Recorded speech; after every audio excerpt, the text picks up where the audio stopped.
আসসালামু আলাইকুম বন্ধুরা, আবার একটি নিউ ফাটাচোটা লং ব্লগ নিয়ে চলে আসলাম। আর আজকে আমার ঘুরতে আসার দিন ছিল 2 নম্বর দিন। আমি বাড়ি থেকে রওনা দিই বাজারের দিকে, আর তখনই দেখি কিছু কিছু জায়গায় নদী নদী ভাব চলে এসেছিল।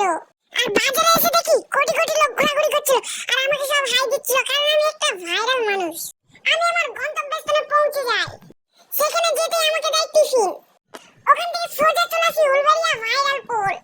উলবেড়িয়া পোলের পাশে পার্কটা খুবই সুন্দর লাগছিল, আর ওখানে জন্তুরা ঘোরাঘুরি করছিল। আমি ওখান থেকে সোজা চলে আসি বাড়ির উদ্দেশ্যে। আমি বাড়িতে পৌঁছে খাওয়া দাওয়া করে ব্লগ দেখে কিছু ভিডিও নিচ্ছিলাম, আর তখনই চোখে পড়ে এই সুন্দর আবহাওয়া।